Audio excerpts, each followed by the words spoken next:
Avec vous. Évangile de Jésus-Christ selon Saint Jean. Gloire à toi, Seigneur.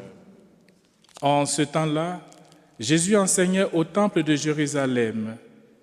Dans la foule, on avait entendu ces paroles et les uns disaient « C'est vraiment lui le prophète annoncé ». D'autres disaient « C'est lui le Christ ». Mais d'autres encore demandaient « Le Christ peut-il venir de Galilée ? L'Écriture ne dit-elle pas que c'est de la descendance de David et de Bethléem, le village de David, que vient le Christ ?» C'est ainsi que la foule se divisa à cause de lui. Quelques-uns d'entre eux voulaient l'arrêter, mais personne ne mit la main sur lui. Les gardes revinrent auprès des grands prêtres et des pharisiens qui leur demandaient « Pourquoi ne l'avez-vous pas amené ?» Les gardes répondirent « Jamais un homme n'a parlé de la sorte. » Les pharisiens leur répliquèrent « Alors vous aussi, vous vous êtes laissés égarer ?» Parmi les chefs du peuple et des pharisiens, y en a-t-il un seul qui ait cru en lui?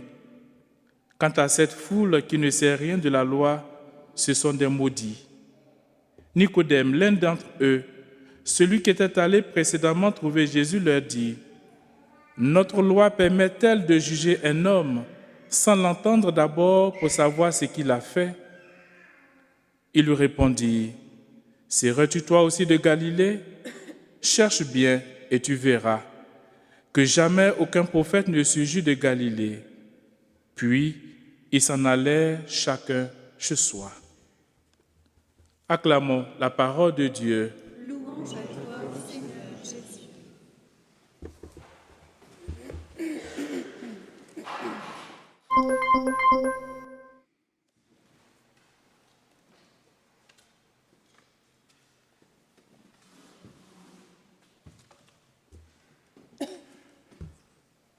Nous sommes dans les jours de la fête des Tentes. Jésus est à Jérusalem. Il circule, il va dans le temple, il en sort, il y revient, il y enseigne. Et comme à chaque fois, souvent, sa parole provoque des prises de position. Nous sommes invités à faire de même à l'écoute de l'Évangile, à prendre position pour Jésus ou pas pour lui, voire contre lui. Ainsi, dans cette page et dans ces lectures de ces jours, la semaine prochaine, bien davantage encore, se profile la semaine sainte, la semaine du rejet total, de la passion, de la mort, et bien sûr se profile aussi la lumière de Pâques. Nous voici donc avec ces interrogations. La mission première de l'Évangile, oserais-je dire, c'est d'abord de rendre compte et d'inviter donc à prendre position sur la personne de Jésus. Qui est-il? Et la foi, c'est répondre dans cet élan qui fait vivre l'Église autrefois, aujourd'hui encore et pour demain. Qui est-il? Voilà les questions. Un prophète annoncé, Élie, qui devait revenir, le Christ, l'attente ultime. Mais le problème, c'est que là, Jésus est situé comme venant de Briançon, enfin du nord, quoi, de la Galilée, pas du sud de la Judée, de Bethléem, de l'Aragne, comme moi.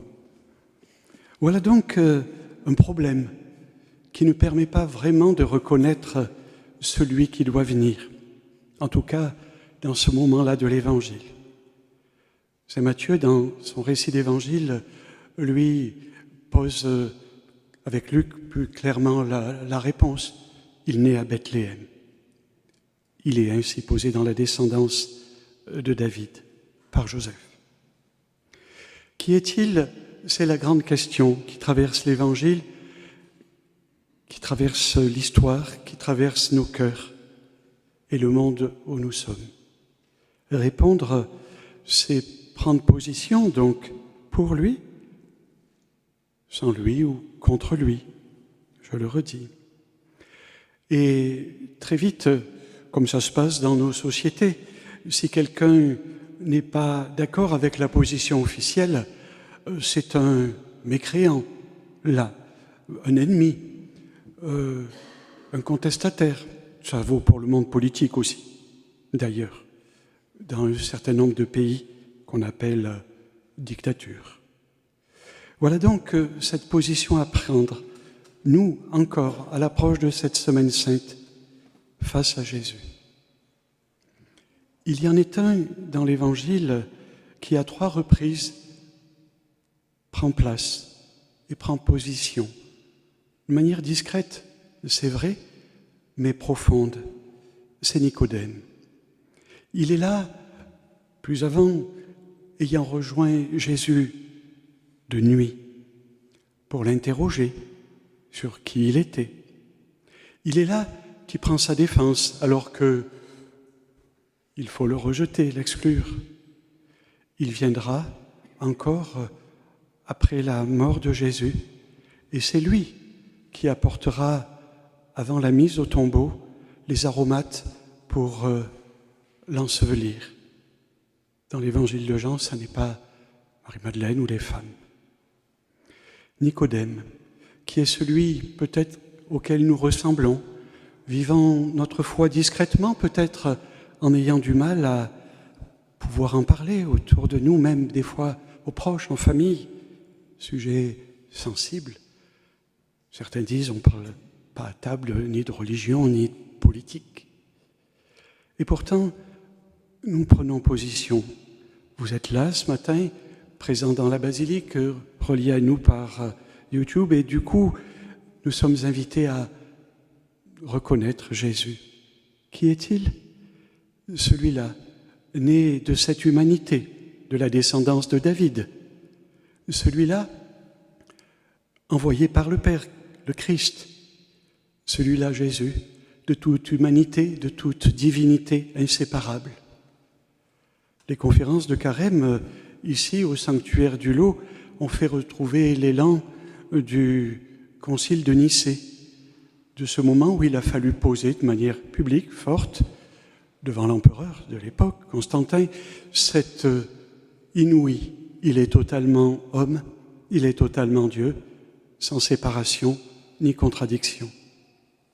Il reste à en vivre aujourd'hui dans ce monde. Pour savoir comment, il faudra venir à la conférence de Carême de demain, qui porte la perspective de vivre du Christ, de l'Évangile dans le monde d'aujourd'hui.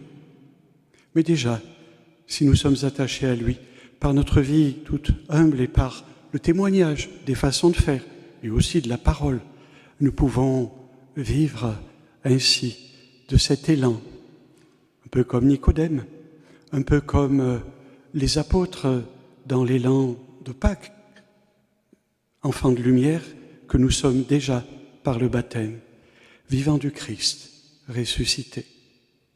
Voilà l'enjeu pour bien traverser cette semaine sainte qui approche et vraiment laisser la lumière de Pâques et la confession de foi au Christ, homme et Dieu, le crucifié ressuscité, se faire entendre à travers ce que nous sommes dans ce monde et dans l'Église. Voilà l'enjeu. Vous me direz, il est venu pour parler des vocations, il n'en a rien dit. Si, je fais qu'en parler. Votre vocation baptismale, ou la vocation de ceux qui s'engagent dans la vie religieuse, la vie consacrée, ou ceux qui s'engagent comme prêtres. Quelle est leur raison de vivre et de s'engager, sinon cet attachement au Christ, mort et ressuscité? Et quel est le sens de ce que nous portons dans cet engagement, sinon porter témoignage, chacun à sa manière, de lui, Seigneur de vie, le Très-Haut dans la gloire du Père retrouvé après Pâques dans l'élan de l'Esprit et du coup le très proche qui nous fait vivre de lui jour après jour.